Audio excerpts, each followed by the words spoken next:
Man with Gareth McGuinness. Welcome back to the channel. Owen Yes, Kelly, good regular back on the night. They look forward to the weekend's games. Before we get into the weekend's games, we're going to be looking ahead to Euro 2024. 21 of the 24 teams now known. And obviously 3 more will join in March after the playoffs. We're going to be looking at who the favourites are and who actually might win the tournament. Obviously, big news this week for Irish football, Stephen Kenny's contract not being renewed. So who should replace him? And realistically, when should Ireland, or when can we expect them to be competing in a major tournament again? We'll also be looking at, obviously, now the Euros is 24 teams. That was changed for 2016. The World Cup now in 2026 is going to be upgraded to 48 teams. And does that impact the standard of play at them tournaments? We'll be looking at, obviously, before we get into the Premier League's games, we'll be looking at the Premier League news. A lot of talk, despite no games been happening, with Everton's points deduction. What should happen with Man City and Chelsea now, obviously, after Everton have been sanctioned.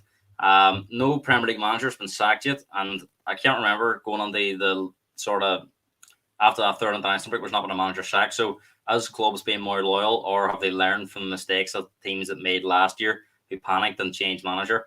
And then we're going to be looking at the all important fixtures in December. 7 Premier League games every team will have, and that's not including European games and some domestic cup action. So it's a big time of the year. How crucial is it? Is it even more important than the run at the end of the season? And we will finish off by looking at them weekend games, including Man City against Liverpool. So much to get through. Owen, and I know you're a big I'm a Celebrity fan, so we have to try and get it wrapped up for 9 o'clock. So how are you feeling? I am, as I said before we came on, I'm just buzzing that the international break's over and there's no more now until March, because it's a long 10 or so days without the Premier League. That's it. Sometimes you think when the football finishes on the Sunday and then it's 13 days or so, give or take, you have football on the Sunday, so it's 12 days, but it just seems so long. Like 10 days seem to have not gone as fast as we do normally compared to when we come back after the national break. There's like 4 weeks of football. It just seems to fly by, doesn't it? I think it's because this time we're coming back to such a big game too to kick it off again. So do you think as well? That's obviously true that there is such a big game, but there's been big games in our weeks as well. But do you think it's because of the fact that a lot of them European games were dead rubbers? A lot of teams were already through, and in the end, we've seen a lot of teams that were through feeling weaker teams experimenting. And not to say that the qualifiers is a great watch anyway, but it made it really, really tough them last sort of few games, doesn't it? As you say, most of the big teams knew their fate, knew they were going to go through, or knew they weren't going to go to the Euro. So, as you say, they were feeling like they were experimenting with their options that they had. Like even England the other day were playing like the likes of Ollie Watkins, and like no disrespect to Ollie Watkins, he's no Harry Kane. So you can just tell that they just knew they were through, and it was just sort of a dead rubber.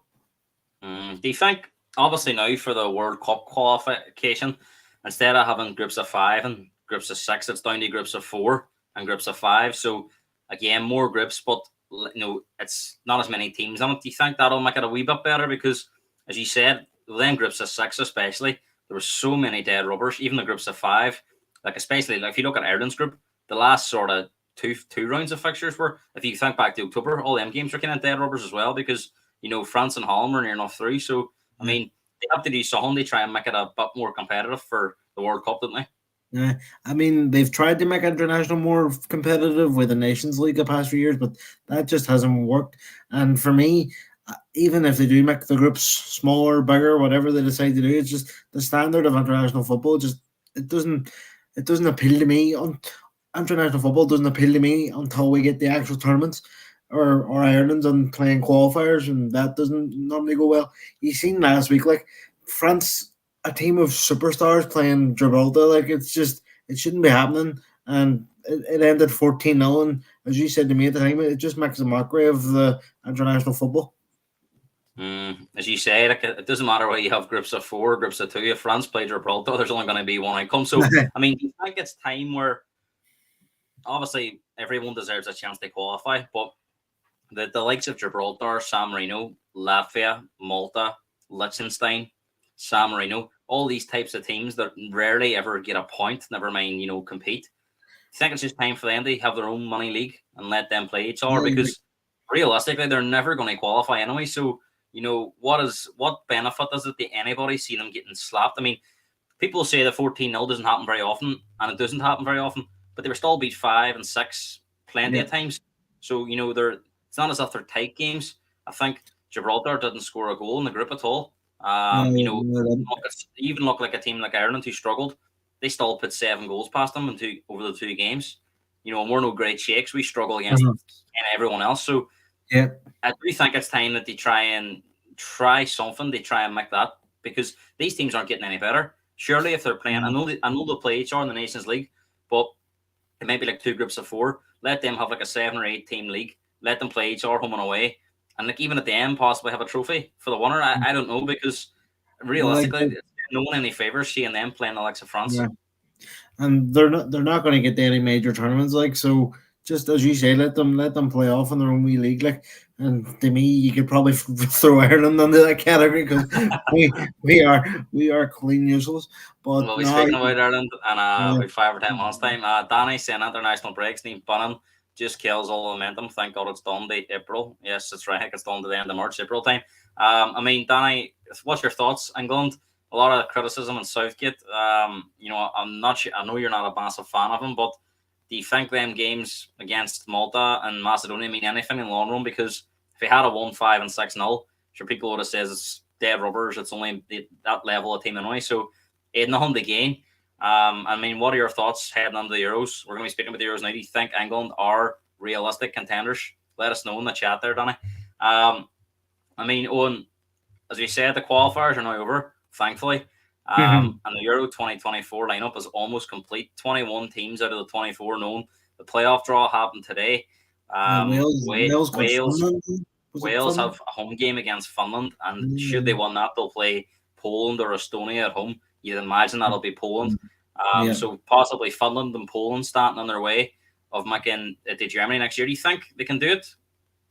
I mean, like, Poland don't really have that much quality apart from Lewandowski, and Finland. I couldn't tell you a Finnish player if you asked me. Like, so, I would say they're going in confident, like, that they can get him. I'm hoping they do get him, because I always like to see Scotland and Wales do well in national tournaments. We'll not speak of the other side of Ireland, because that's a different story. But Scotland and Wales are definitely teams I look out for in tournaments.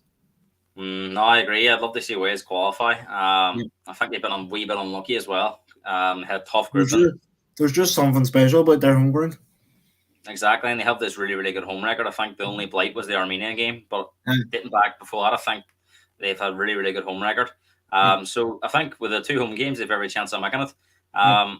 The Path B qualifiers is where Ireland could have been had their Nations League campaign have been better. I mean, you were speaking about the Nations League not being that great, and I do agree. I don't think it's the be all and end all, but I don't think the likes of the top teams. I don't think it really matters to them, because they're always going to qualify. Yeah, it should be for teams like Ireland, teams like Northern Ireland, teams It like should be the likes of Ireland take this more seriously, because look at the amount of teams they've got. You look at the Path B: Bosnia, Ukraine, Israel, and Iceland are the 4 teams on there. All them now have a chance to go into the Euros, and you I would mean, expect not to Ireland say, to beat most of them. you would expect them to at least compete with maybe them not teams. Ukraine. But the problem we have is we had such a poor Nations League campaign. Yeah. We needed snookers to get into us, and in the end, the snookers that we didn't get enough snookers. I think we got 1 or 2, but we needed about 4. And in the end, I think Norway were the team above us that were waiting for 1 more snooker, and they didn't get it. So we needed 2 more snookers to get in, and that didn't happen either. So, I mean, this is definitely a competition now. We're going to be speaking about who should come on after Kenny, but I think this is just as important now, because I was listening to Virgin Media the other night, and I thought Brian Kerr made a great point. There's 21 teams now qualified for the Euros. 3 more teams will qualify, but you've got 12 teams in that playoff. So add the 21 to the 12, 33. There's 55 UEFA nations. So there's 33 teams that have a chance of qualifying, and we're not one of them. We're in the 22 that's not. So, I mean, Shocking, isn't it? Exactly. So it's harder not to qualify, or at least have a chance of a playoff. So we've got to get this next Nations League campaign serious, in my opinion. When does that start again? September. We have to. That has to be. So I'll read this. So it's an embarrassment. Okay. Well, Danny's saying that Southgate's an embarrassment. People going about him taking us further than previous managers. lost to a poor Croatia team in 2018 and an even worse team in the final. So it's fair to say Danny doesn't think England have much of a chance under Southgate. Before we come I on think that, Owen, I'd just I let you think the finish your point majority there. of sorry. Before you come on the Southgate, I'll just let you finish your point there before the Nations Oh, League, was it? then I was saying like Ireland have to use that as their best opportunity to get the major tournaments, in my opinion, because even when we do qualifiers, we always seem to get put into a tough group. Like I know we had Gibraltar in this one, and who was the other team? I can't remember. Greece.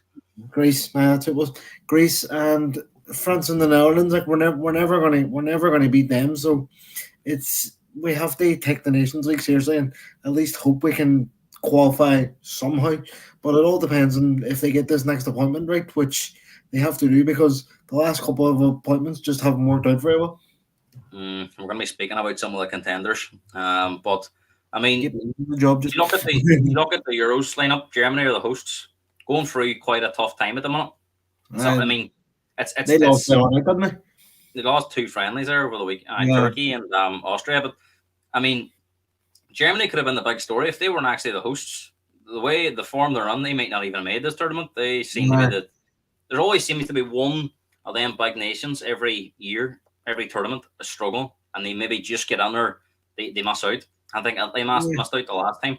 Yeah. And I think it was And Holland. Germany didn't have a good World Cup either. They didn't have a good World Cup, but I think it was Italy missed out in the World Cup, and I think before No, they that did. it was Holland missed out in that. It was at Yeah. 2018. They must have worked. So there has been sort of situations like that, but Germany are the hosts, so they're there.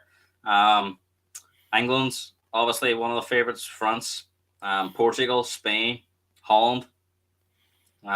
Even like a serial, content. They're not. I wouldn't say they're always favoured, but they're always up there. Seem to be the minutes. Croatia. Yeah. They always seem to be on me a shout. Turkey are improving. Um, Belgium. I'm not sure if they're at the level they were a few years ago, but they've qualified. I mean, realistically, Even, Owen, who do you even feel Hungary have qualified. Like, Hungary under Shablosley? I think all these teams, but they all have outstanding at least one nah, outstanding player. Like Modric has been carrying Croatia for years, and he's like 38. He'll play in the it's bad Euros. to say. If we're going back to Ireland, like our biggest hope at the minute is Evan Ferguson, and he's 18. That's exactly it. And he's not established a pedigree yet. You know what I mean? Yeah. I mean, railed off some of the teams there. One. I mean, France and England seem to be everyone's sort of picks. Yep. Do you feel that France and England are the strongest two, or do you see anyone else as possibly stronger? Maybe not stronger, but I wouldn't rule out Portugal. Mm, I think they. I think they've. I know they don't. I know the games they've been haven't been against the toughest opposition, but they've, from what I watched them, they've been really good in qualifiers. I think they won all 10 games. They're the only team to do it. Uh, Well, so I would they were in a say group of six. So. for me, it would definitely be England and France as the two favorites. But anyone outside of that, I would say Portugal would be my team to watch. I agree. I think Portugal could be, I wouldn't say dark horses, but everyone's Yeah. sort of looking at France and England. I mean, what about Germany? Do you think being at home, being the hosts, they're notoriously strong hosts of tournaments. When they've hosted them, they've done pretty well. Like I remember in 2006 was the last time they hosted a major tournament, the World Cup. They weren't really considered as strong then, and they got the semi-final and lost out to Italy, and I think it was extra time. And Italy went on to get France in the final. So, and I think that was kind of at the time they had a very young side just coming through, and then they went on. Obviously, then I think they lost the Euros final in 08. They lost the final in 2010, semi-final 2012, and then won the World Cup in 2014. And it's kind of been downhill since then. So, I mean, do you think there's a chance they've a lot of young talent there, but probably not ready? You think it's almost like back to how it was 2006? Maybe they could be the fact there's no real pressure on them. There will be some pressure them being a host, but they're not considered as one of the top teams. That could maybe they could be the surprise package. I don't know. There's just it just seems to be so much turmoil in German football at the moment. Like the manager doesn't seem to know what he's doing. I seen the other night. I don't know if you've seen it. He had Havertz playing at left back. So it's like when you're playing an Interestingly, attacking. there's talk that if them March qualifiers don't go well, they could possibly consider an hour change. But I think that would be crazy. Who would they go for? Obviously, I know they want Klopp, but they're not getting him for at least another 3 years maybe. And there's talk of him I saying, think even if Klopp wanted it. It isn't the right time. I don't think this German team is ready for that. I think he'll think maybe in our few years they will be. So I don't think the timing's right, and I think he's pretty happy at Liverpool as well. As you say, like the outstanding German footballer at the minute for me is Musiala from Bayern. He's a joy to watch. So if they can build the team around him and he stays fit over the coming years, they might have good chances in tournaments. But I think this tournament might come a bit too soon for them. France seem to be the favourites. Yeah. Everywhere you look, France are seen as favourites. England possibly second favourites, and then Portugal. So, I mean, we'll speak about these teams. So, France, I mean, for obvious reasons, World Cup winners 2018, and then beating the final in a penalty shootout in 2022 in Qatar. They obviously have Mbappe, who's breaking all sorts of records for France. Definitely their star man. They also have Griezmann. Whenever he puts on that French shirt, just seems to go to another level as well. I seen the other day Griezmann hasn't missed a French match since 2017. I think it's like Crazy, 84 matches. It's almost like when you watch France, they're like a club team. Everyone's on the same sheet. That seems to be very enjoyable. And Deschamps has done really well there. So I mean, do you think it's pretty much like the Premier League? If you beat France, you might win it. Do you see them as the outstanding team? For me, I'd say France are the favourites and then England are second favourites. So if it comes down to them two, I think it's a 50-50 game. But if someone surprises us and knocks out France, then hey, it's anyone's game then. But I just think France are, I know England have a array of talent, but for me it all comes down to the managers. And I think Deschamps. Do you think that's what England's biggest issue is? The manager, not the players. It seems to be. Obviously, I'm not an England fan, but obviously you can't go 5 minutes without them being in the media. So you hear a lot, and it seems to be a lot of the media just don't rate him as a manager. I mean, a lot of talk about his team selections, his tactics. I mean, what would you, if you were the England manager, what team would you field if everyone was fit and available? What way would you go? Oh, so Pickford probably in goal. Right back, I would go Trippier. Two centre backs, I would go Tomori and Stones. Left back, Luke Shaw.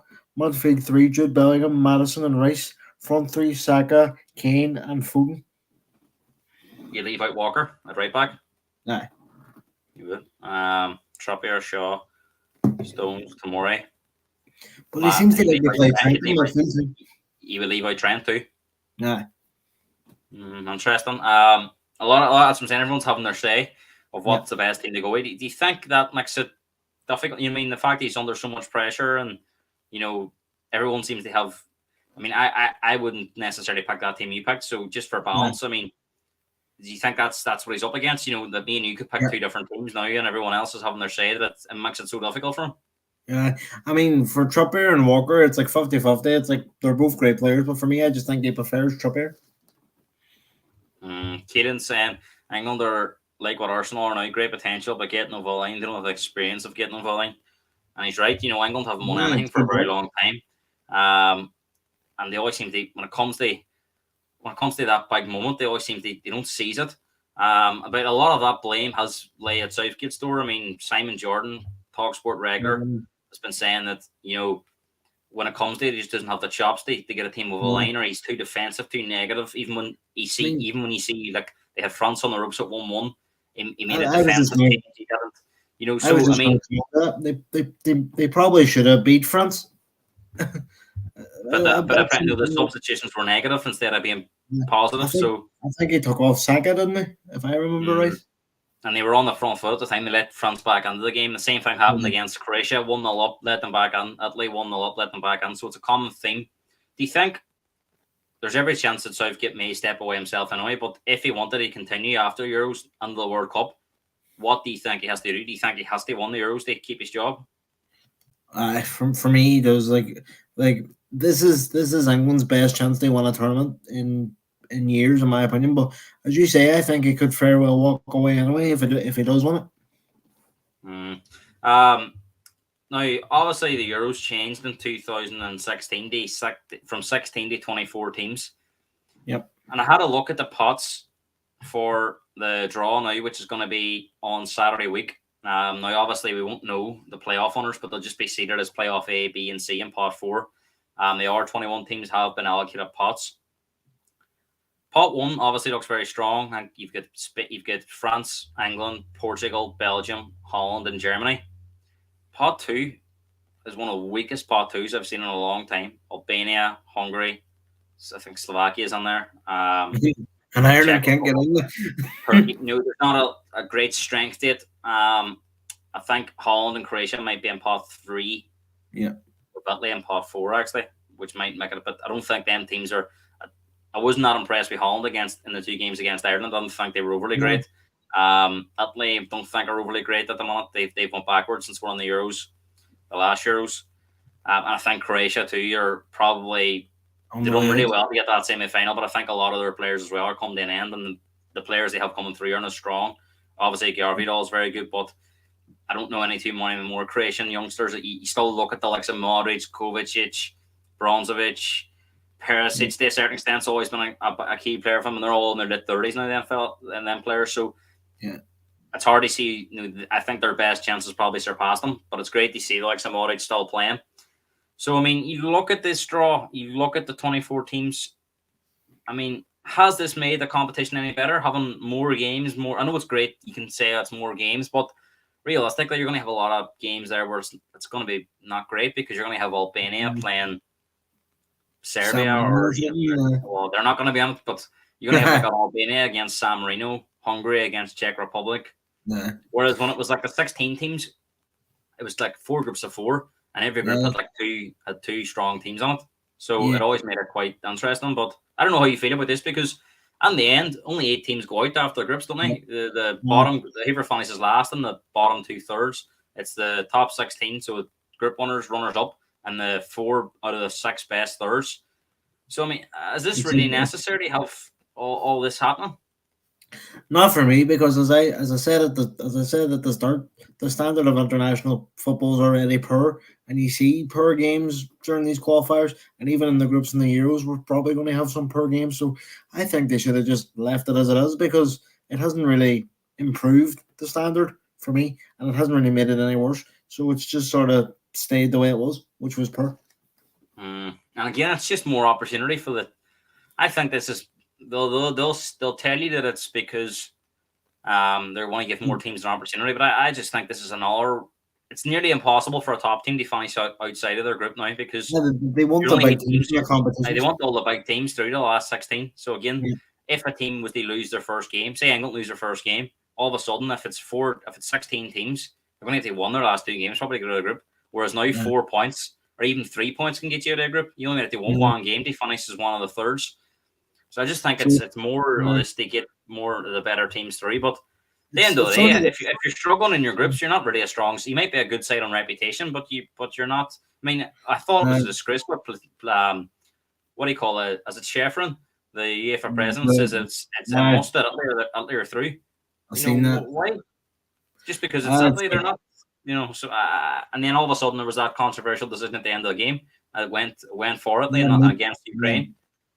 Was that the Mudryk penalty that was a clear penalty? I thought it was a Stonewall penalty.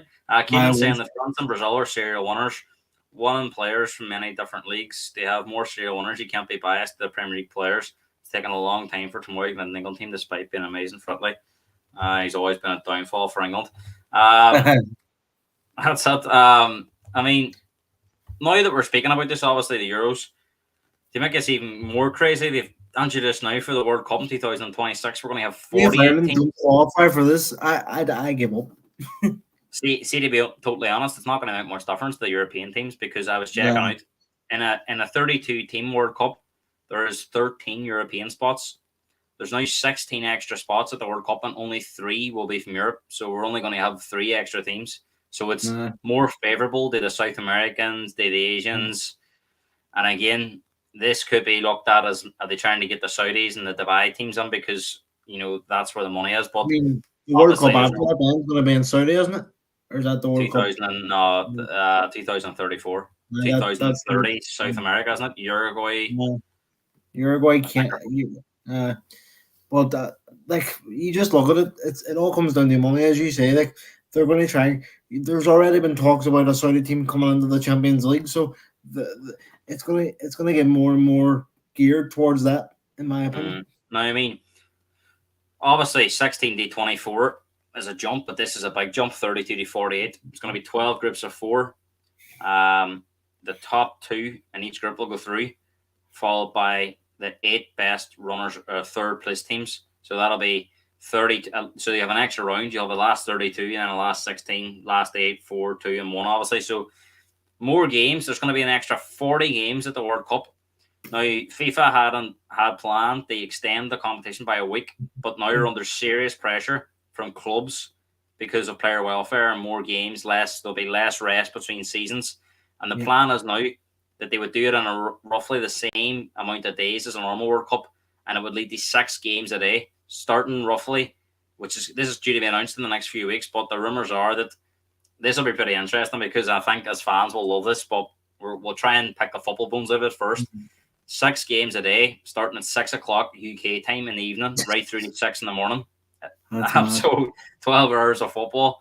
But again, whilst that seems good, how many of them games in the group are going to be interesting? Because if you've got 48 teams, there's going to be a lot of per teams. You could get the likes of Albania versus Austria or something like that, and nobody wants to watch that. So I mean, do you think that this could possibly harm the World Cup by having so many more teams in it? I mean, if it gives Ireland more of a chance, I'll be happy. But as you say, we're only going to get one extra team from Europe. It could harm three extra teams from Europe out of the 16. So all our 13 are being distributed to our continents. You could be onto something there when you say that they might be trying to get the likes of Dubai and Qatar and Saudi Arabia and the more World Cup tournaments, because the likes of the Asian teams, South American teams, and the Middle East teams are going to have more allocated now. Yeah, so it could harm it, but then it'll be good for them nations as well because some of them don't really get the World Cups that often. So it'll be interesting. But as you say, the 6 games a day, it is mad, and footballers are just going to drop at some point because there's so many games.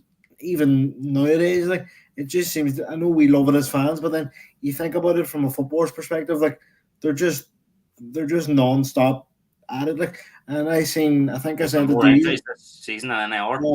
I was just going to go on that. I think off the top of my head, it was like 191, something like that. 196 was it? There's been. I think it's like a 20% increase in the last season or something. And a lot of them, believe it or not, are muscle injuries. So what does that tell you? I know it's like, and it's mental, like how much they're being told to play. And the old argument goes, "Oh, but they're paid well." They're paid well, but they're still human at the end of the day. They still have bodies to take care of. I mean, let's move on to Ireland. Before we move on to the Premier League, we're going to finish off chatting a wee bit about Ireland. Stephen Kenny. It was no secret. It was very likely he was going to be let go, and that news was broke last night. His contract will not be renewed. 40 games he was in charge for, only 11 wins. 29 of them 40 were competitive, only 6 wins.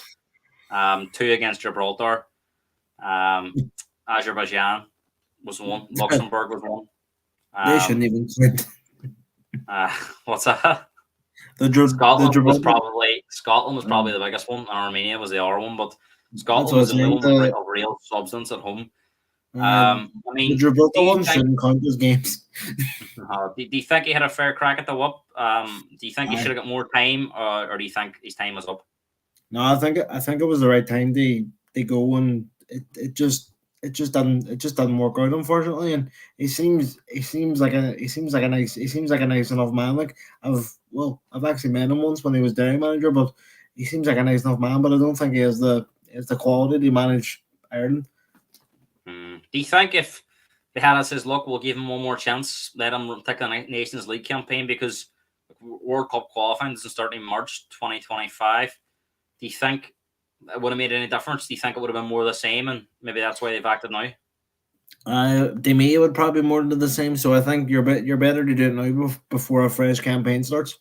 Now, I think he had a lot of support from fans, ex-players, pundits, um, the FAA as well, more than a lot of managers previously. But I think that patience ran out after that first Greece result, and it was Yeah. compounded after the second game. There was no way back from after the second game. I mean,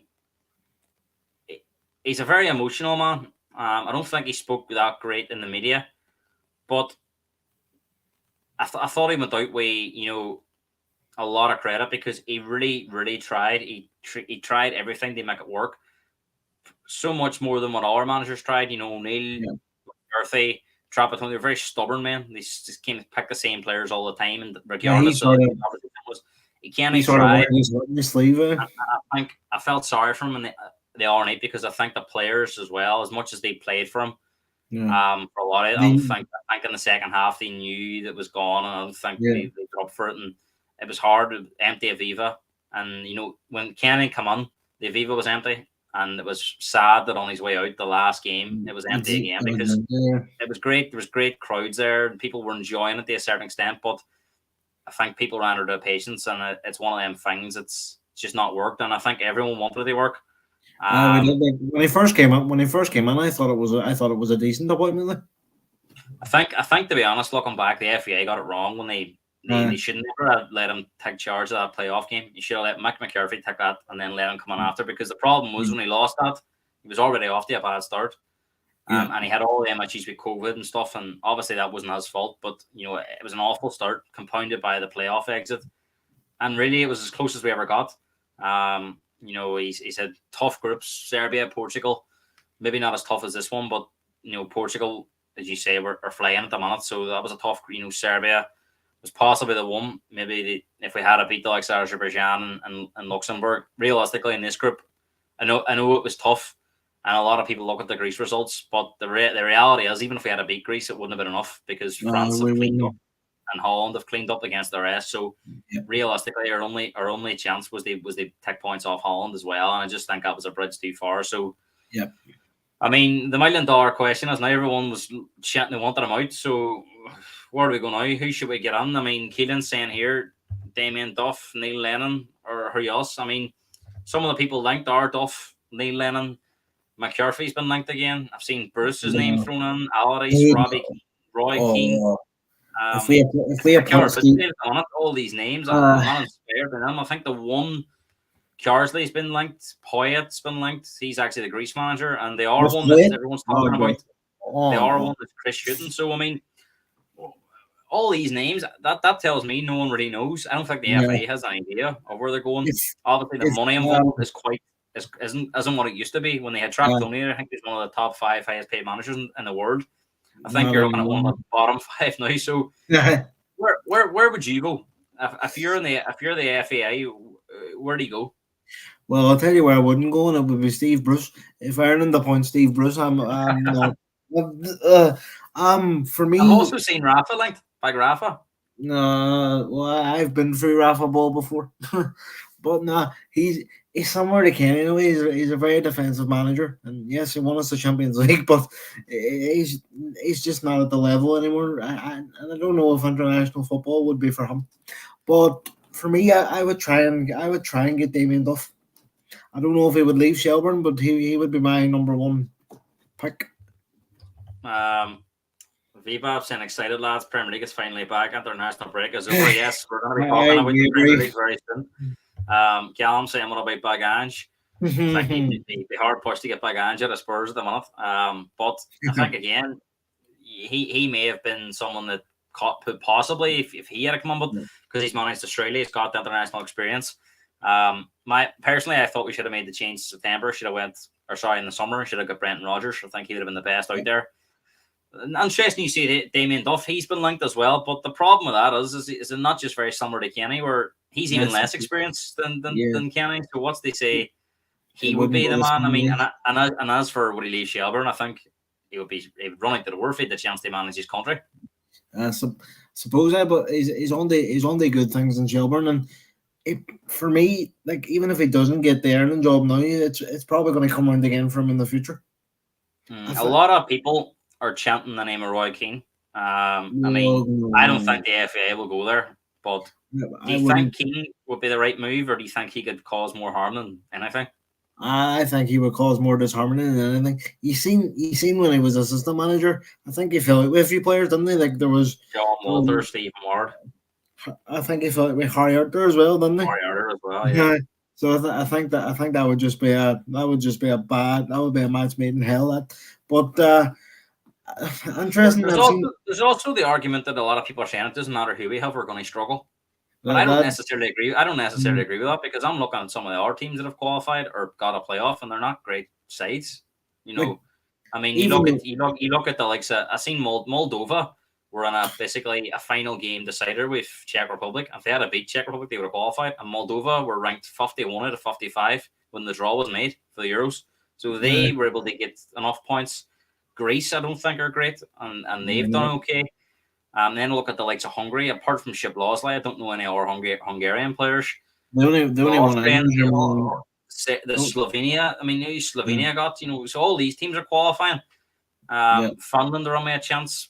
Ukraine, Iceland are on me a chance. So I think if it's especially for the Euros. I think it's harder not to have a playoff than it is not to get a playoff. yeah. You've got a 1 in 33 chance with a playoff, or a 1 in 22 chance of not having one. So there's It just definitely a shows chance how. of maybe the World Cup will be a bit more difficult, but the Euros Yeah, definitely there's opportunities there. So yeah. It you just you would shows. like to see Damien Duff.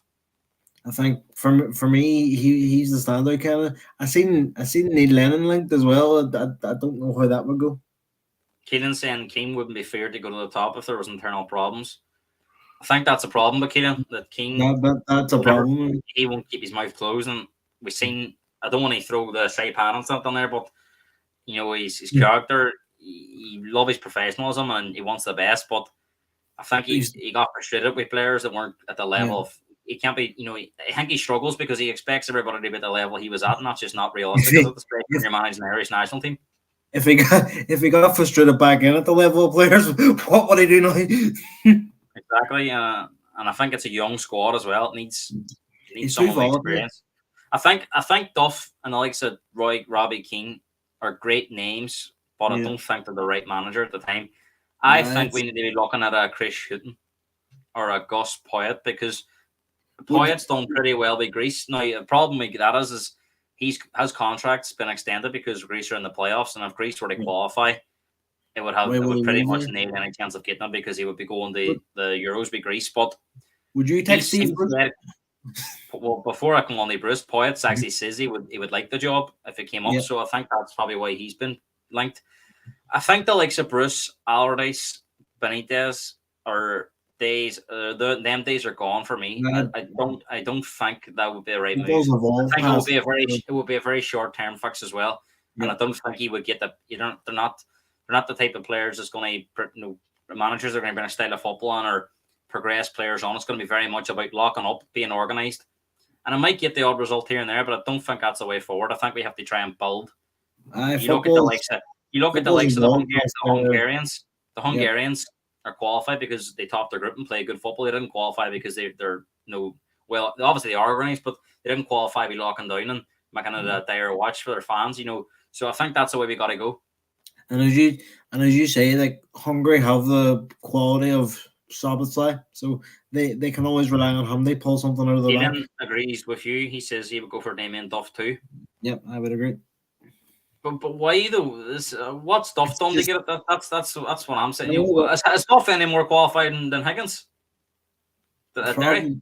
probably probably not. But like, there's a shortage of top quality managers out there. But So are we employing Damien Duff the manager, or are we giving him the job because he was a good player? This is uh, the problem. We've seen this uh, problem at Villa with Gerrard. Villa nearly get relegated. Now Emery comes on, proper manager sorts them out. Lampard uh, at Chelsea was a disaster. Then at Everton didn't work out. Sean Dyche comes on, gets them turned around. So this is what it is. It's be very. I just don't think that we've tried that. I think Duff needs to do more. Not to say he's not a good manager, but I think yeah, it would be very, very premature to give him this job now, and it's a big, big job. yeah, it is. But it's funny. It's funny you mentioned. I'm not saying he'll get the job, but it's funny you mentioned Lampard. Like, I would not be surprised if we try and knock on his door at some point. Well, we're desperate. This is the thing. Keelan saying if Klopp went to the top with FSG, the fans would back him. they change Irish football fans. We need back someone like Keane, in my opinion. See, I would rather have a Roy Keane than a Damien Duff, and that's to be totally honest, because I think Yeah, Keane's got a bit more experience at management level. He's managed in England as well.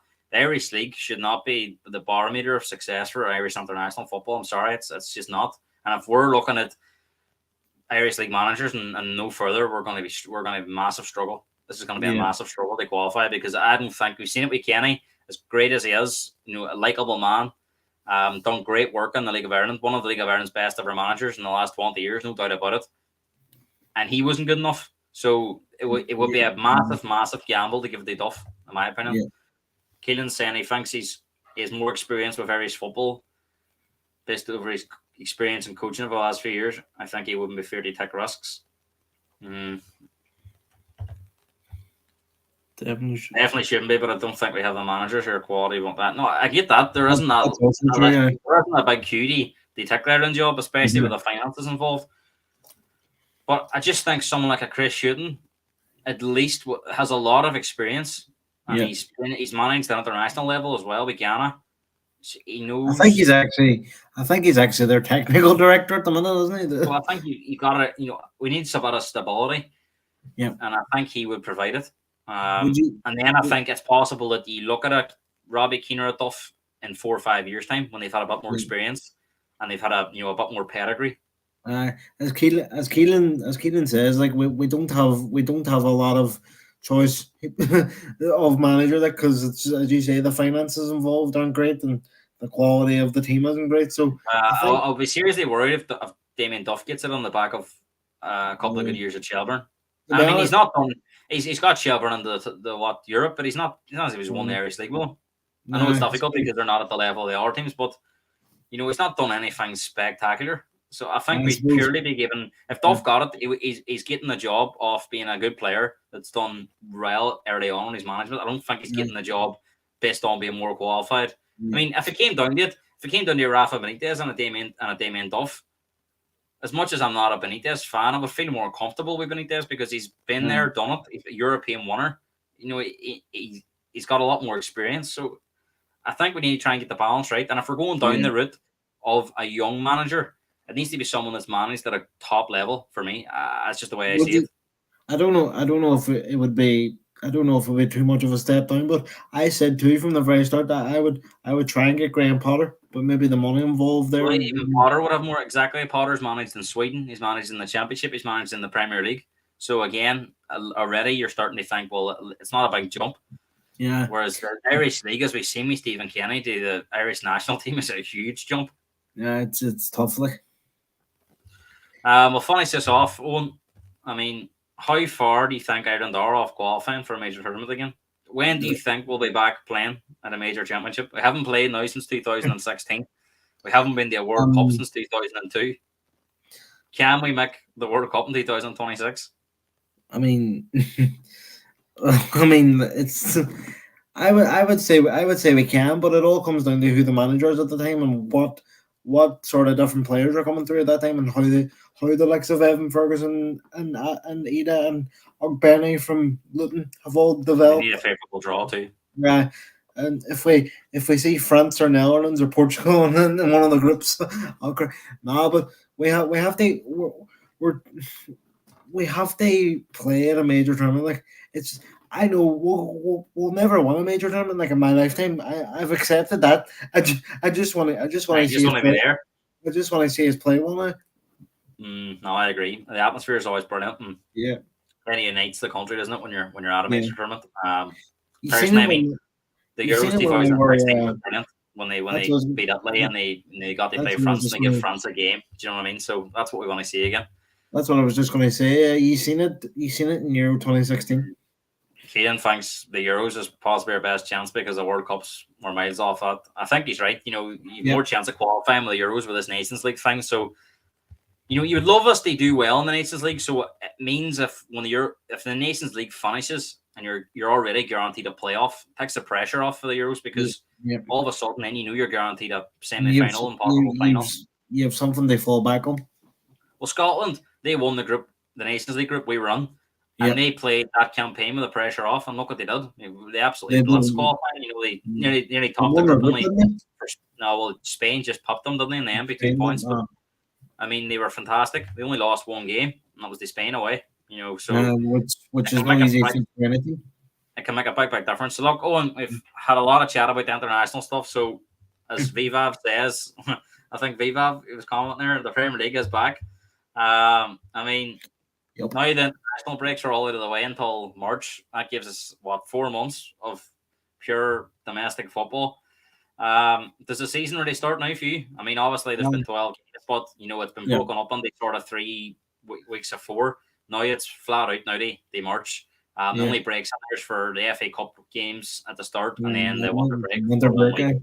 So I mean, it's pretty flat out. The Champions League will be back after the group in February too. So Europa League, you'll have all that starting again. So I mean, No, how for you me, feeling moving under this sort of crucial period of the season? for me, I've said this before. This is my favorite part of the season when there's no breaks now apart from the winter one, but no international breaks now until the end of March, start of April. So it just sort of feels like there's a match every 3-4 days at this point in the season. And as we were speaking about earlier, as a fan, you love it, but for the players, it must be hell. But it's my favorite part of the season. This. Obviously, there was no games in the last sort of 10 days, but a lot of news. Probably Yep. the biggest talking point was Everton's points deduction. Everton deducted 10 points, the biggest deduction I in mean, Premier League history. I might be a bit biased here, but anyway. No, Well, this is I it. don't I mean, agree with it. a lot of fans that maybe aren't Liverpool fans who are not really no love for Everton have said some of them have started to say they thought it harsh, but I mean. I don't agree with it. Administration, Portsmouth for docked 9 points in Yeah. 2010 for going on the administration. And I thought Simon Jordan made a great point when he says, surely going on the administration is worse than what Everton did. So how can they be docked a point more? So, I mean, how do you feel about this points deduction? Are you comfortable with the fact that a team with one charge have been deducted 10 points? And I mean, you're open and honest about it. They actually says, look, we know we've done wrong and they made a mistake. And I think at the end it was about 20 million. It wasn't like it was miles out. 20 million over 3 seasons isn't a lot in football. No, they were. So, I mean, and they were corrupt. They were cooperating with the Premier League as well. Like they told them honestly, like, we've made a mistake. And the worst part about it for Everton fans is the people who made them mistakes aren't with the club anymore. So and apparently, from what we hear, Everton were in shock. They didn't expect to be docked 10 points. I don't think they expected. I think they expected maybe 3 and a possible fine or whatever. I don't think they expected anything like this. So I mean, what do you think? Well, where's your thoughts on this deduction? Fair, unfair, and what? How do you feel? How do you feel about it? Because I mean, I think it's way over the top. To be honest, I'm not comfortable at all with this. No, I agree with you. Like for as much as I'm a Liverpool fan and I banter Everton, but it's mad that they've only got one charge against them and they took 10 points off them, and then you have Man City with 115 and they're going to get away with it. I know it hasn't been decided yet, but more than likely they'll get away with it because they have the most money, they have the best lawyers. So, but it's mental that a team with one charge to me gets 10 points taken off them, and as I said, like they were open and honest with the Premier League. They've made the mistakes. They were working with the Premier League. The people who made the mistakes aren't working for the club anymore. So for me, I think as you say, I think a 3-point deduction and a fine would have been fair enough. You think a 3-point deduction and a fine? I think a slap on the wrists and maybe a few points docked off. Yeah. And then, because I think they were very sorry and they desperately were trying to cooperate as much as they could. Whereas you look at the likes of last year, they're not cooperating at all. So I mean, this now may not be the end of it because we're hearing that a lot of the teams relegated in the last 2 seasons are not happy now that this has been proven. They want to sue Everton, and I'm hearing that if they're sued, we're chatting around 300 million here with all these teams lining up for lawsuits against them. That could be bad. It could punish them. It could be administration, and that will be a further 9-point deduction. And more likely, I don't see how they would get out of that in terms of staying in the league. I think 19 points is unrecoverable for Everton. I mean, Do you think that they'll get it reduced or wiped or? I don't think so. No, No, I don't think maybe. so. I think in the end, the way the legal look at it is they broke the rules. Where you've been open and honest about it or not, you broke the rules, and we're setting. I think they're in there. They're setting the standard, but we'll speak about that in a wee second. But I mean, how do you think now? How do you think this will go with the other teams? Do you think they'll get their lawsuits? Do you think they'll sue them, and in the end, Everton could be in for a rough ride? I think it'll take long for all Well, three teams. we're hearing that this will be done before May. Oh, I didn't hear that. So, if all, so who are the three teams? Burnley, Leeds, and Leicester, isn't it?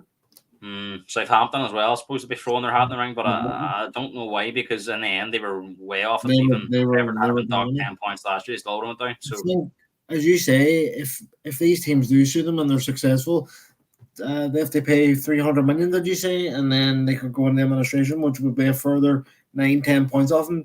So it could finish the Everton Football Club as we know it. And as much as I banter them, and as much as I'm a Liverpool fan, like you don't want to see a big club like that go down in the way like that. I remember when Celtic fans were celebrating Rangers getting done, Yeah. but after a couple of seasons they realised that it wasn't the same having no old firm.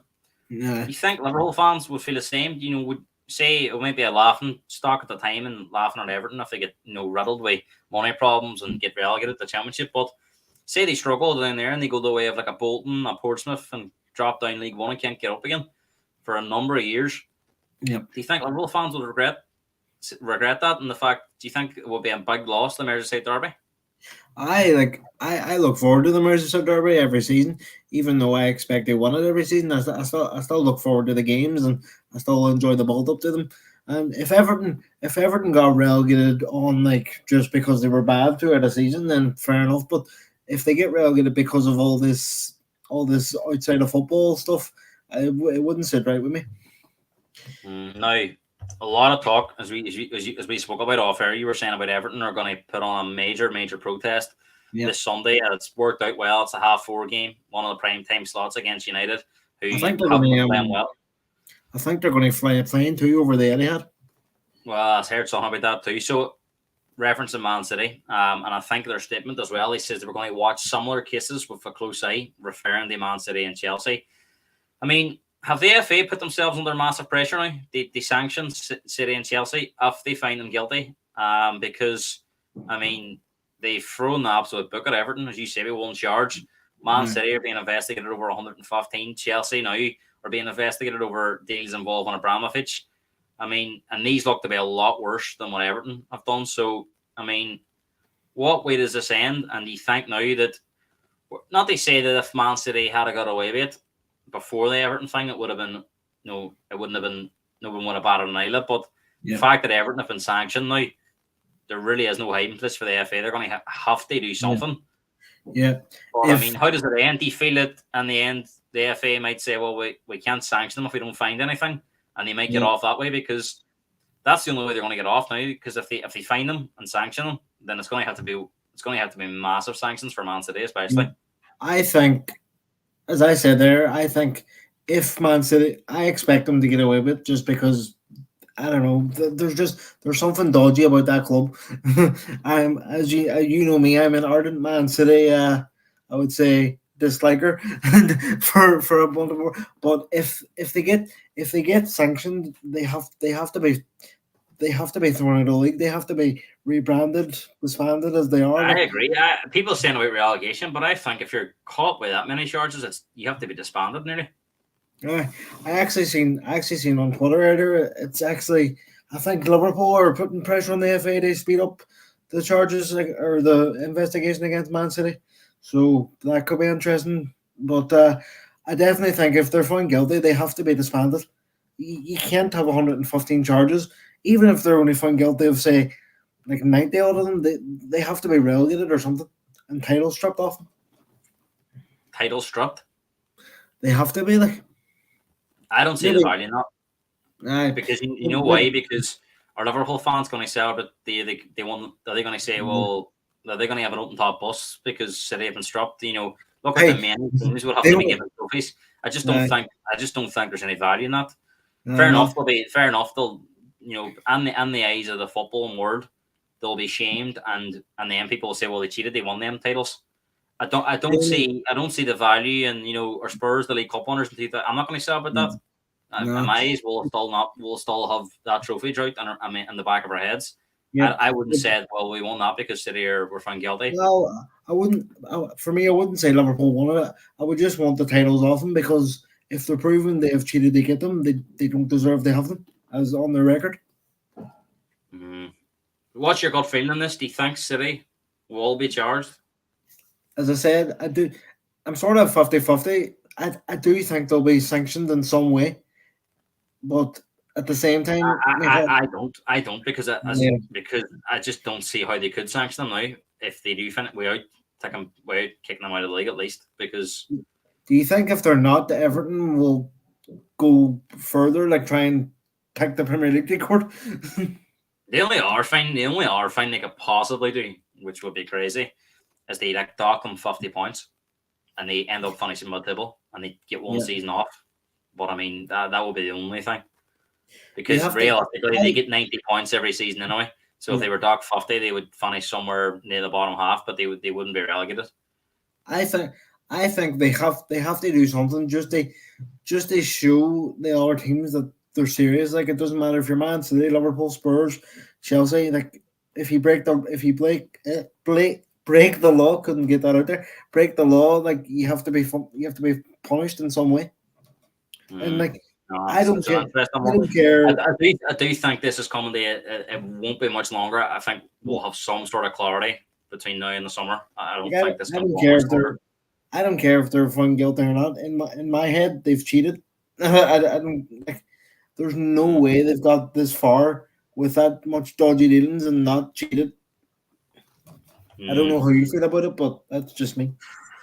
It's one of them ones, isn't it? No Premier League manager's been sacked, which is very, very surprising because the managers seem to change quite a lot in the Premier League. But, if every manager gets through this weekend, we'll be getting into December. And I can't remember ever a manager not being sacked by December. So, I mean, do you think teams are being more loyal? We've seen the likes of teams that have come up, like Burnley, they're sticking with company despite results not being there. Sheffield United are sticking with Heckingbottom despite the run they were on. Luton stuck by Rob Edwards. Bournemouth made that change in the summer. They sacked Gary O'Neill, bring in Aurelia, and they've stuck by him even when results were poor. United had a lot of talk about Ten Hag. They're sticking by him. Chelsea have stuck by Pochettino despite. So a lot of teams that maybe they're somewhere where they're not supposed to be or where clubs have envisioned at the start of the season. They've stuck by them up to now. Yep. So do you think there's more loyalty, or do you think a lot of clubs have looked at last season where Leicester sacked Rodgers, relegated, Leeds sacked Jesse March, relegated, Southampton sacked 2 or 3 managers, relegated, Spurs got rid of Conte when they were 4th, ended up finishing 8th. So there's a lot of teams last year, managerial changes didn't work. So you think, is that having any impact on how clubs are looking at it? It could be about both, a bit of loyalty and a bit of clubs going, right, we've seen teams sack their managers at this point last season, and as you say, Leicester sacked Rodgers, I think around this time last season, wasn't it, or maybe a bit before. But when Rodgers was sacked, like I don't even think Leicester won the relegation zone, were they? I think so. I can't remember. And then just outside it. And then we seen how that went. So I'm surprised myself there hasn't been a sack, and as you say, Ten Hag was on thin ice for a bit. Still could be, depending on how the next few weeks goes. The Sheffield United manager, I thought he was a goner after the Newcastle 8-0 defeat. So it just shows some clubs are sticking by their managers, and for me, I actually commend them for it. I agree. I think you have to, some way, love and die by decisions. And managers do, but clubs should do as well if you've made that change. Especially, you look at the Bournemouth one. They made that change themselves. No one forced them to do that, so they should at least give the man a chance. They at least. You think they're regretting it? Well, I think so. It'll be interesting to see. Who do you think is the most likely manager to be sacked first? I mean, coming up now, this busy Christmas period, like we were going to speak about it now, we've 7 games every team has in December in the Premier League, so that's a lot of football. So if you look at it between now, we've got a game start back this weekend in November, so we've got between this weekend and New Year's Day, every team and the league has 8 games. So I'll be very shocked if we're sitting after the next 8 games with no manager sack. So Nah. who do you think of the ones they watch, and who do you think will be the first to go? And Postecoglou. No. I think Paul Higginbottom. I think he'll be the first to go. And as I say, I think depending on how results go for United, Ten Hag could be on trouble. But as you said to me earlier, like if we lose at the weekend, See when they're only 3 behind. if results were to go United's way this weekend, they would be very close to the top 4, especially with the first playing second and City playing Liverpool and fourth playing fifth and Spurs playing Villa. So a lot of teams above United are playing each other, and if they were to say finishing 2 draws, Arsenal were they not go to Brentford and one, all of a sudden United beat Everton on Sunday, and the table looks really, really well for them, despite not being anywhere near their best. So I think where United have done really well is the games that they've lost. They've lost badly. They've been beaten by some teams that are better than them, but the teams that they've sort of been expected, they've won them all. They haven't dropped any points apart from the Palace game. It's probably the only game they'll be looking at. I wouldn't say they're acceptable defeats because it's Man United, but they've lost away to Spurs, away to Arsenal, home to Man City, for example. That's games what I mean. where there was every chance of them losing them games anyway. So apart from Crystal Palace, they've won every other game they're expected to. Well, they've won every other game, but they should have lost more, which is bad. In the end, that doesn't say it in the league table. So And do you think, in a way, that the fact they haven't changed Ten Hag during this break, they've accepted that they're probably out of the Champions League? I mean, they're going to need a miracle to get out of that group. So do you think in the back of our heads, even if they go out of the Champions League, that won't come on it now? Because I mean, I think everyone expects them to go out now. So if they're going to make that change, they may have done it already. So do you think it'll be based on the Premier League now if he keeps his job or not? I don't know. In my opinion, I don't think United will get top 4. I just don't. I don't think they're consistent enough. As I said to you earlier, there's always a bad result coming around the corner. And as I said as well earlier, we'll come on to it when we do the predictions. But I could see Everton getting a result based on the circumstances around it. But I think it'll live and die by the Premier League format. It's my favourite time of the year when it comes to Premier League football. The festive fixtures are approaching. I mean, we spoke about it there. 7 games in December.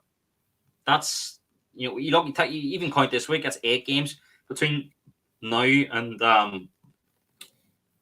January the 1st. Every team's got 8 games, so almost like a fifth of the season played in these next sort of 4 weeks. So I mean, is this the most important time in the season? If there's ever a time they have form and they pick up as many points as you can, stay injury free, this is it. For me, it definitely is, because I think it tests a lot of squads this time. So if you can this time of the season, so if you can stay injury free during this time, I think you're in good stead then for the latter part of the season.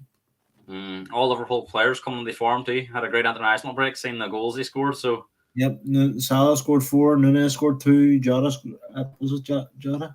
No, Bosley got a couple of goals. Bosley and Diaz scored. So hey, if there's any time they come on the form, it's heading to the Etihad on Saturday. So we're going to do this in order of the position they're in. I want you to try and tell me the outcome of these games.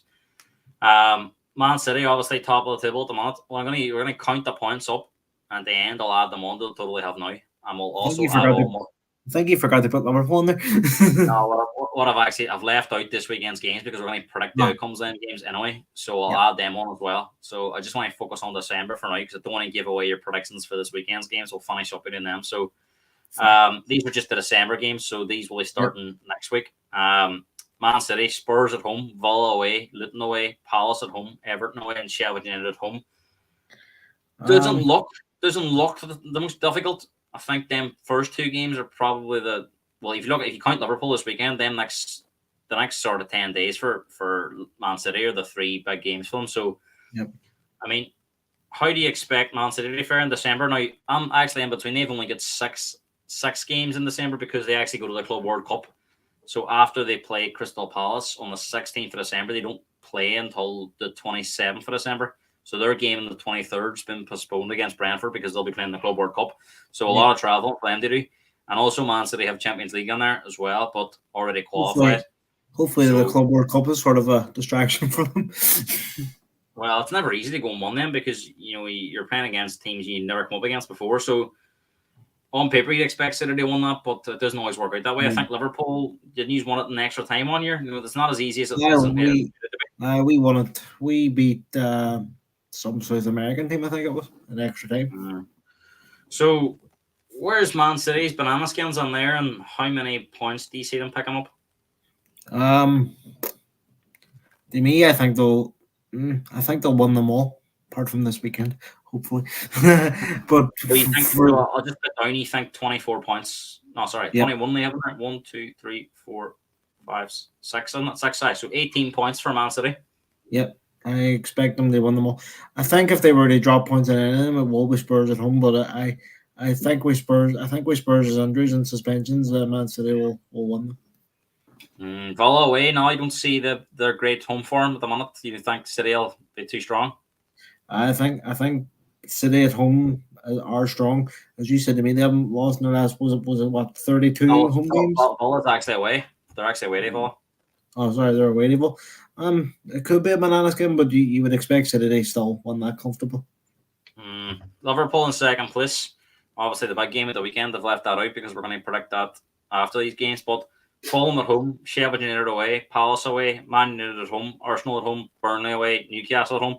Obviously, two fixtures jump out as United at home and Arsenal at home, but they're both at home. And Aye. between that United and Arsenal game, they play West Ham at home in the Carabao Cup. So that'll be a big week. But the fact that they're all at home makes it Yeah, favourable enough. No travelling involved. Um, yeah. how do you feel about them fixtures on paper? Where do you see the toughest games being?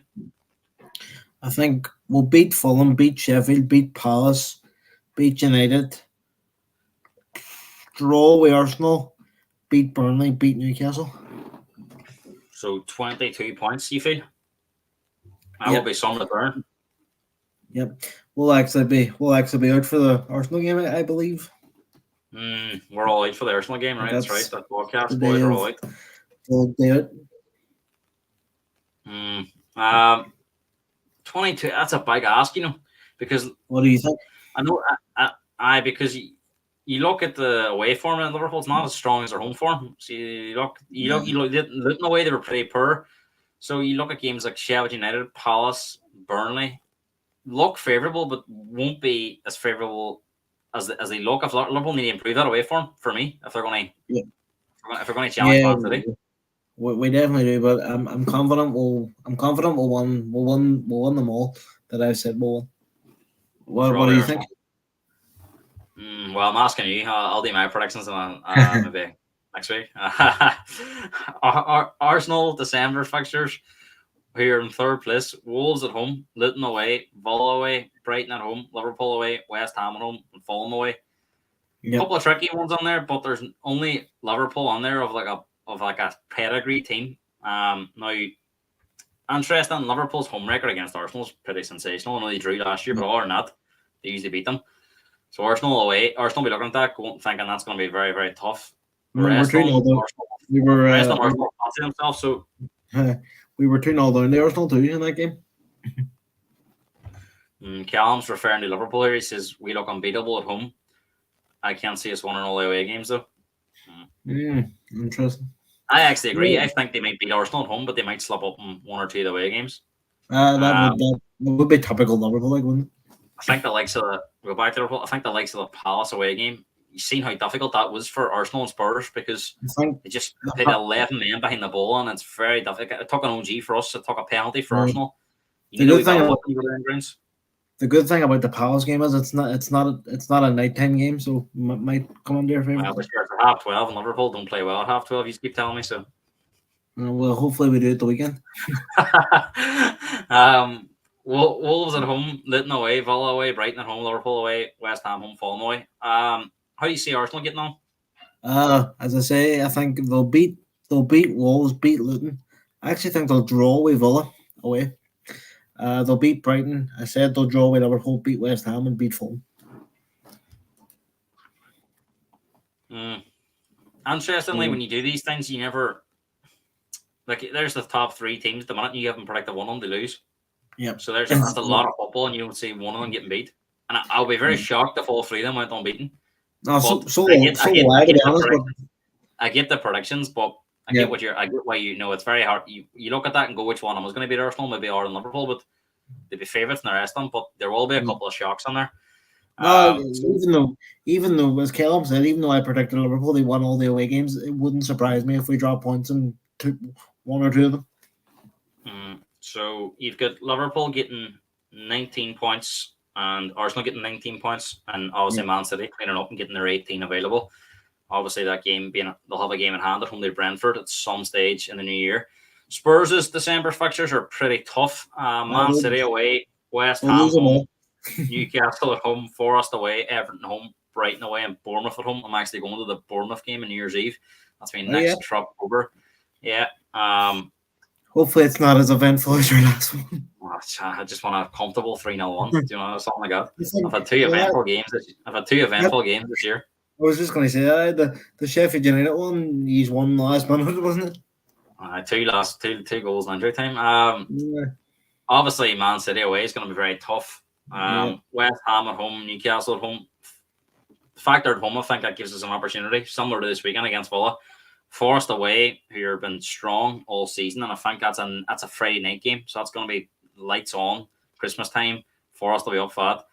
Everton at home on the 23rd, which is the first game of our podcast day out. That's right. Yeah. Brighton away on the 28th, and then Bournemouth at home New Year's Eve. So, how do you see Spurs getting on now? Udogie's back from suspension. Basuma will be back for Man City. So, Is the doggy fit though? He has. He said he has fit. So, I know we're still missing them centre backs and Madison. Yeah. But after the Man City game, we'll have everyone back apart from Van de Ven and Madison. So, providing we have no more injuries, so we will look a bit stronger after that Man City game. So, do you think it's for Spurs? It's pretty much try and get what you can out of all of Man City and then start kicking on again? I would, as I say, I think you'll lose to Man City, beat West Ham, Newcastle at home. It depends on their injuries too at the time. But I'm gonna go with a draw there, and I think you'll beat Everton, Brighton, and Bournemouth. Sorry, I'm gonna say it again. Sorry. So lose to City, beat West Ham. Do you say? I lose to City, beat West Ham, draw with Newcastle, and won the other three. You think we'll draw with Forest too, and then beat Everton, Brighton, and Bournemouth? Sorry, I didn't see Forest in there. No, I think you'll beat Forest. I forgot about them. So they'll won them last four, you think? I think so. I think Newcastle. I think Newcastle's a lot more winnable than some of them other ones because the fact Newcastle are down to bare bones as well. That's what I was saying. It depends on their injuries. If they're still down to the bare bones, Spurs will win. But I think the Newcastle game comes directly after their last Champions League game, so they might be all put everything into that. So I think we could be hitting out at the right time. Brighton away too could be tricky, but Brighton haven't had the same strides as last season. If we were to beat West Ham, Newcastle, draw with Forest, beat Everton, draw with Brighton, and beat Bournemouth, I'd be happy. You would take a draw with Forest away. I think that'll be tough. Forest are good home side. Beat Villa last week, didn't they? Spurs couldn't buy a result against West Ham. But I suppose they couldn't buy a result. We usually beat them at home. Suppose you couldn't buy a result against Liverpool too.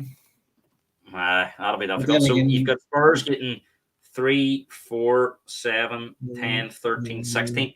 Yep. Moving on to United. They've got some tough games as well. Newcastle away, Chelsea home, Bournemouth home, Liverpool away, West Ham away, Villa at home, and Forest away. Very difficult run of games. I think they might possibly have the most difficult in December.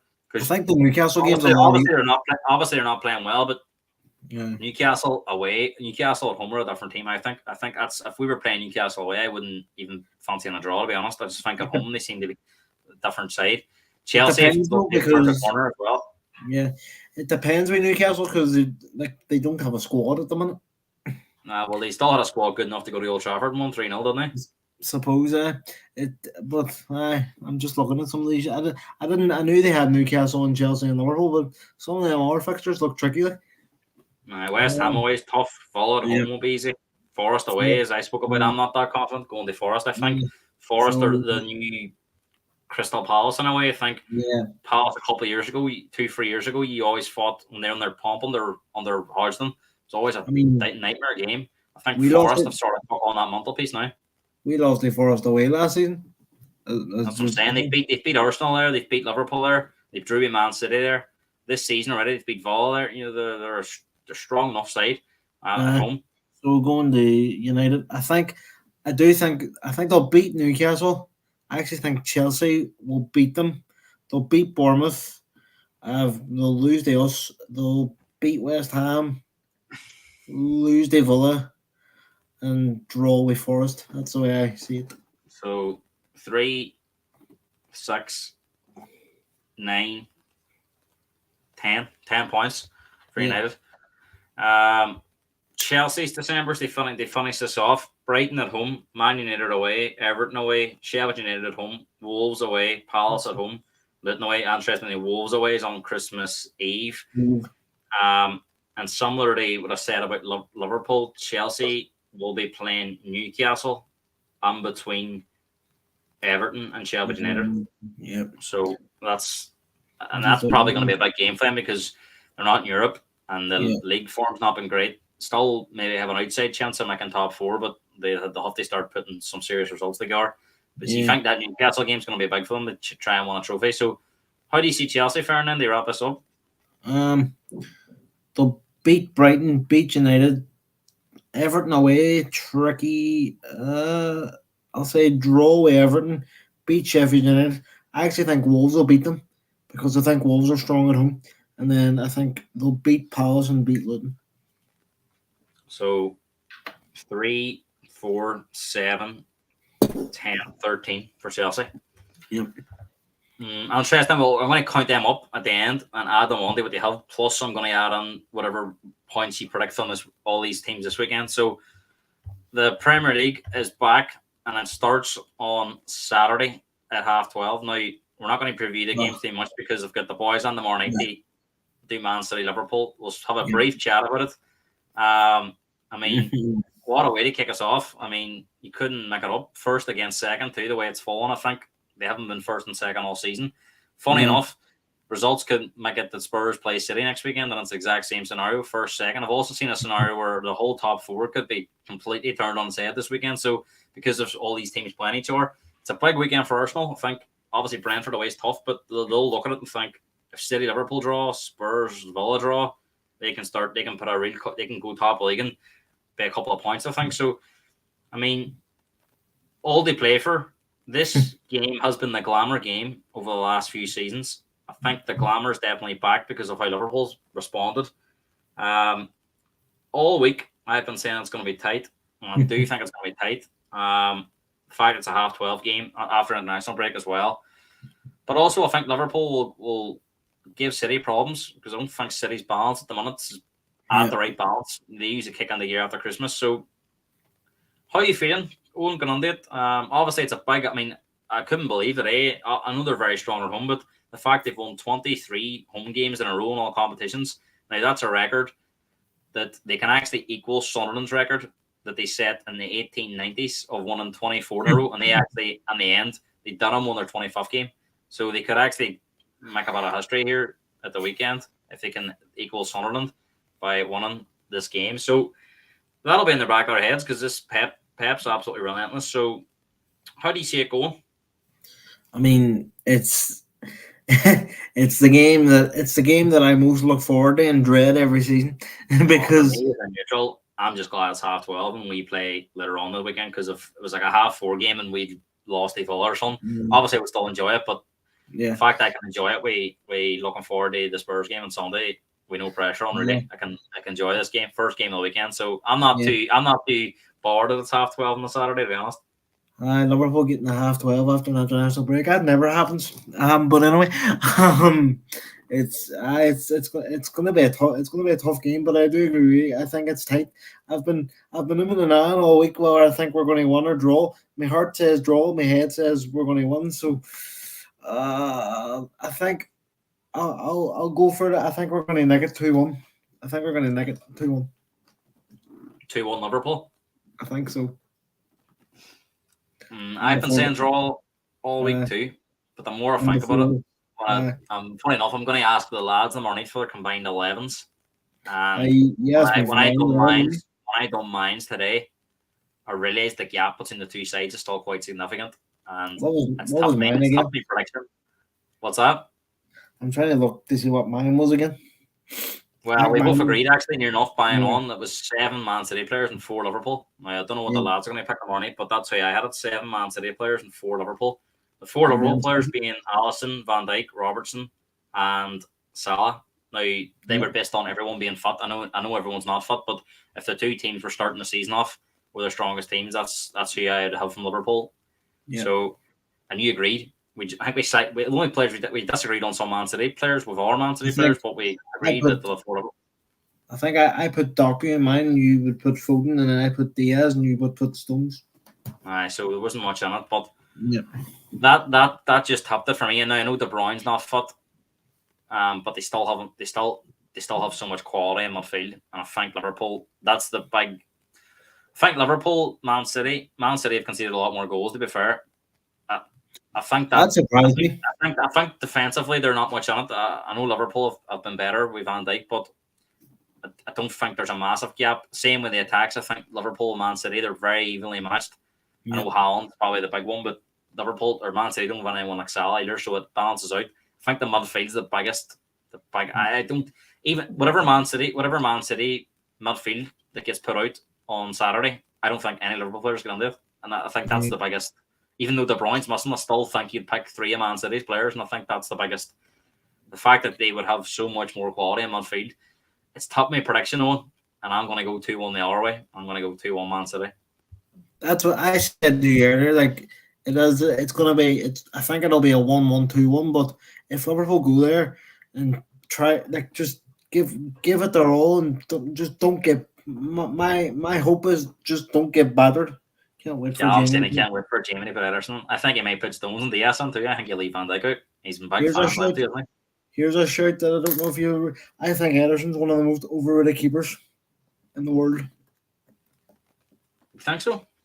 I don't think he's I great think at he does a pass. good job sweeping up. Like he don't get caught out much, does he?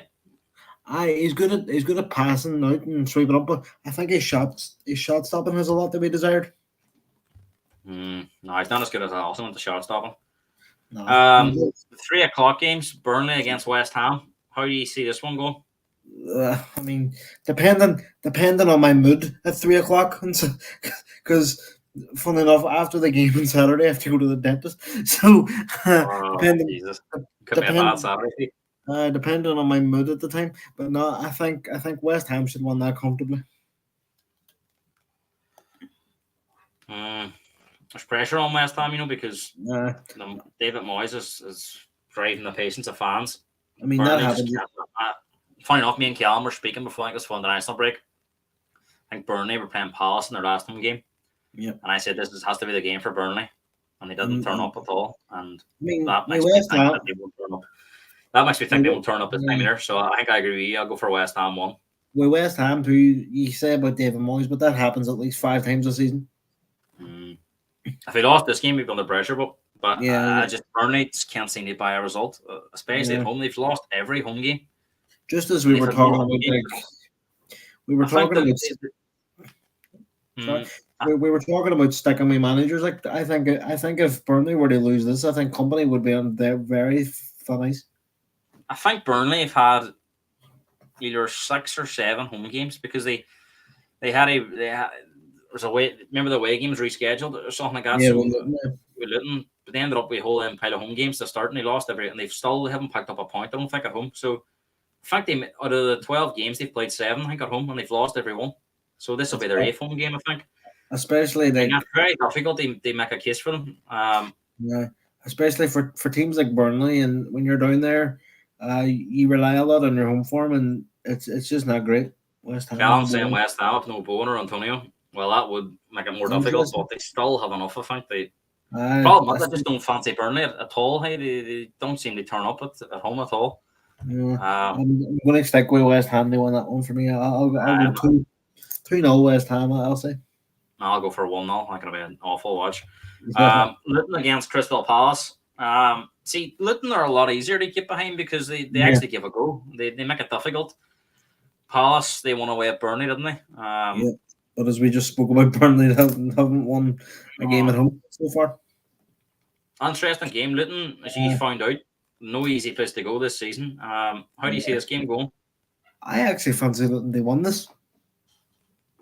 I think me included, I underestimated them at home. I'll go 1-0 Luton. You were saying they were going to need a bigger scoreboard. And that didn't happen. But I'll go 1-0 Luton. Well, no, Luton. Palace are dogged too, but I'll go for a draw. I'll go for a 1-1 draw. Yeah. Probably the pick of the 3 o'clock Ooh. games. Newcastle against Chelsea. Rare you see games against the 3 o'clock. Usually they're on live, but I think there's a lot of big games on this weekend. So this To be ended fair, up being a 3 o'clock. Super Sunday is very good this week.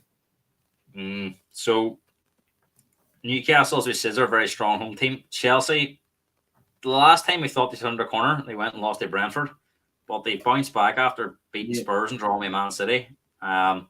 So it's difficult to know what Chelsea are going to get, doesn't it? You hardly predict them. Do you think this is a big game for Newcastle? Do you, if they do want to get into the top four this season again? Well, they had a shocker away at Bournemouth, didn't they? It was a poor result. So I don't know. I don't know what their injuries are like now. Coming off international break, I don't know if Isaac or Wilson's back yet. No, they're not back the new year. No, I think I'll go with Chelsea one then. I think I'll go 2-1 Chelsea. Difficult game to predict because I think Newcastle, no matter what team they put out, they'll make it difficult at home. So I'll go for a draw as well. I think it'll be a 1-1 draw. I think have Newcastle only lost one home game this season? Liverpool was a bit of a mad one at the end, wasn't it? We've seen a few of them this season. Nottingham Forest against Brighton. Brighton just cannot seem to buy a one. A lot of draws. Can't get a well line in games. Forest, as you spoke about, really strong home team. So another difficult game for Brighton. And when you're in this kind of form, you just want to win somewhere. And this isn't one you look at and you'd fancy going away to Forest. So how do you see it going? Brighton just haven't adapted well. The Europa League and then going back to Prem. And as you say, Forest are strong at home. So I'm gonna go 1-0 Forest. I agree. I think Forest will win this 2-1. 2-1. Final 3 o'clock game. Big game at the bottom. Sheffield United against Bournemouth. Now Bournemouth got that big one against Newcastle, and then with Everton's points being deducted, they've had a great sort of 7 or 8 days. So Sheffield United got won their last home game against Wolves with that fortunate penalty. They got away. They've got an away result. They went to Brighton then and got a draw. So they've probably had their best run of form if you look at them 2 games. Well, I'm glad this game wasn't on TV. No, but I think it's a massive game. I think we're on about managers being sacked. If whoever loses this game could be under a bit of pressure. I'm gonna go 1-1. I can't spot them. I agree. I think it'll be a draw, but I think it might be a bit more entertaining. I think this might be the game that provides the most goals in the 3 o'clock games. I'll go for a 2-2. 5:30, Brentford Arsenal. Another good game. Brentford are definitely improving after that difficult start of the season. Arsenal. Yeah, Brentford won their last 3 games until we beat them. I think.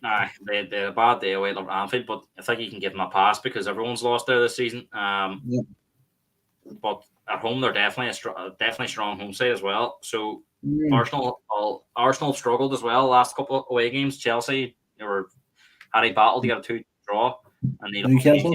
So not easy going to Brentford, especially as we said 5:30 on the lights. Supposed to be rocking. How do you see it going? As much as Brentford are good at home and they've sort of turned a corner, I still fancy Arsenal to win it, but I think it'll be tight. I'm going to go 2-1 Arsenal. No bias involved here, but I think it'll be a draw. 1-1. I wouldn't be surprised if it was a draw. No bias was next prediction either. Spurs, Aston Villa. Can Spurs recover one? Can they get back to one on ways?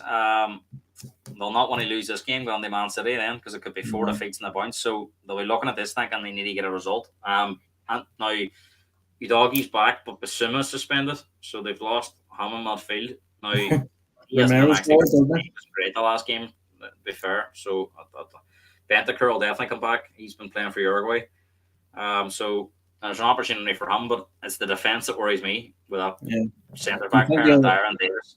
Do you think he'll Seen the stick with boy. that? I think he's no choice. I think Yeah. the unless he brings You, Emerson on the centre back now and that you now that wouldn't the want to doggy's throw back up. Phillips in there.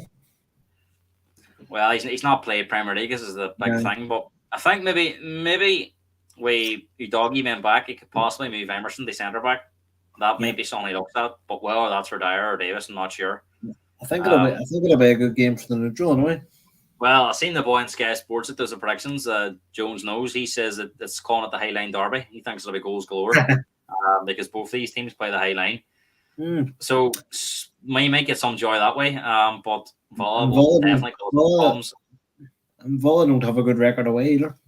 No, well, they seem to be sweeping teams aside at home, but then away from home they're different teams. So Sounds that's what like I'm Liverpool, hoping doesn't for. it? That's what I'm hoping for this weekend. I think the worrying thing for Villa is the games they've played away from home. They haven't competed. They've been battered away at Liverpool, beat away at Forest, battered away at Newcastle. They've been heavy scorelines.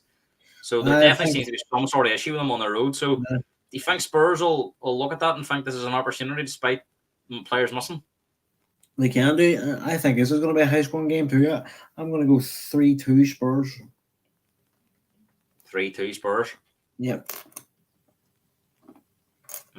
That's what I was thinking. You know, Yeah. I'll stick with you. I'll go 3-2 Spurs. I think Son might actually have a field day because that high line might He suit had him. a poor game against Wolves, didn't he? I didn't get Wolves didn't play at all. He sat Yeah. back, didn't he? So this is a different game. Johnson too will enjoy that high line. But equally, as you say, I can see Villa scoring too. So it'll be definitely. I think this might be the game of the weekend for the neutral. I think there could be goals galore. 4:30 will be interesting because we have Everton against United. This is a weird one because I can't be biased either way because I don't like them both. What's that? I can't be biased in this one because either way, I don't like either team. No, I mean it's going to be an intense atmosphere because you've got the whole protest thing, and you know Everton will definitely sense they feel that they've been injustice. So sometimes injustice can create unity, and I think there could be a good atmosphere. And they'll definitely sense vulnerability in United because they haven't been playing well, despite where they are in the table. You know, starting to climb it. But how do you see it going? I think it'll be a draw, but I think I'm going to go 1-1. I seen Luke Shaw's back for United though. That could be a big plus for them. I think United will be overawed by the occasion. I think Everton will rally, and I think Everton will beat them. I forgot to ask you when we were talking about Everton. If their points deduction stands, which it looks like it, do you think they'll stay up? I think they'll be okay. I don't think they can afford an R one. I think if it's just 10 points, I think they'll be okay. Because I think, funny enough, I think if they won, they'll be out of the relegation zone again. But they just have to work a wee bit harder. I think they'll beat United 2-1 this weekend. I think that'll be a really, really good Super Sunday for the neutral. And finally, to finish off the weekend is Monday Night Football. Fulham taking on Wolves. Not the most appealing game, but hopefully there's some good punditry and good analysis because there's going to be a lot to talk about. You look at them games. You look at Man City, Liverpool, Newcastle, Chelsea, Brentford, Arsenal, Spurs, Everton. There's going to be some stories in there. More VAR maybe as well. So how do you see this game finishing? I'll not be watching it, I tell you that. But I'll be. It'll be. I'm gonna go Wolves 2-0 Wolves because Fulham just if the bottom teams weren't so bad. I think Palhinha's missing too, you read? Yeah, I've seen that. If the bottom teams weren't as bad as they are, I think Fulham would be in trouble. I agree with you. I think Wolves will probably win this. 1-0 I'll go. But as you said, I don't think it'll be a great watch. I think the punditry might be better. Hopefully, I think I'll be watching the punditry probably more than I will the match. Right, I'm going to have to get the calculator out here. Before we wrap up, we'll give you them totals that Owen's predicting. So the table come New Year's Eve.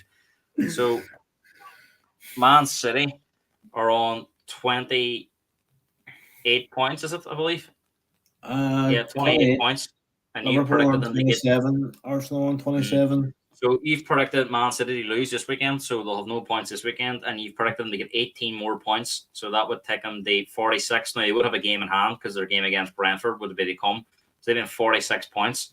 Liverpool, you've predicted to get 22 points. You've predicted they won every game except for one draw against Arsenal, so that would take them to 49 points. I'm not So biased at all. you'd be 3 points ahead of City, but they would have a game in hand, so near enough even Stevens. Yeah. Arsenal, you predicted them the same. You predicted them to get 22, so they would be level with Liverpool on 49. And Spurs were next. You predicted them to get, was it 13 points? Yeah. I think And they're 12, on 13 now. So you'd expect Spurs on 39. So you think come the new year, Spurs could be 10 points off the top and pretty much no chance of recovering? I think so, but I think it comes down to for me, it's just the injury Spurs have. I know you'll have them back by the new year, but by then I think it could be tough to get back into the title fight. But you as a Spurs fan, like if Spurs were sitting in January, third in the table, you would have took out at the start of the season. United are on 21 points, and you predicted them to get 10, so they've been 31. So Yep. they would probably be worse off, I would imagine. And then Chelsea, you predicted them to get 13 points, and they're in 16, so 29. So again, that would pretty much end their top four chances. Yeah. So that is Owen's table come New Year's Day. He expects Liverpool to be top on goal difference above Arsenal, yeah. And Man City to be 3 points behind them with a game in hand. So you pretty much expect going into the new year that it's going to be very much Man City, Liverpool, and Arsenal title race. I think so. I think that's the way it's. I think that's the way it's setting up to be. Do you think as the season? Do you think as them three will battle it out all the way to the end? Do you see them three being all the way to the end? Or do you think maybe one or two will pull away? It's tough because between Liverpool and Arsenal, I don't think there's much there, and I don't think there's much there with Liverpool, Arsenal, Man City. So I think they could. It all depends on how far the teams go in Europe too. For me, but for me, I do think it'll. I think maybe one will drop off and two will fight it out. I think, but which one that is, I don't know. I think between Liverpool and Arsenal, I think one of them will drop away. And that wraps us up on. You've about 15 minutes now to get yourself a cup of tea before the jungle starts. So I know you were keen to get on the jungle. But I want to thank everyone for watching. Thanks for your comments. We're going to be back on tomorrow night, believe it or not. We're going to be doing, as we obviously we rounded up all the football news, the Euros, the qualifying campaign, Stephen Kenny, the Premier League news at the minute, including the Everton's points deduction, all them predictions for the weekend. So it leaves us completely free tomorrow night to focus on Man City and Liverpool. And that is going to be our theme tomorrow night. The top two, the top two, taking on each other. We've got loads to talk about. Going to be looking at the teams, where they could be, how they've done so far, where they could be, the recent Man City Liverpool games. If Liverpool are still Man City's closest rival, and the combined 11 they finish, how many Liverpool players will get into the boys' team? That will be interesting. So make sure to join us.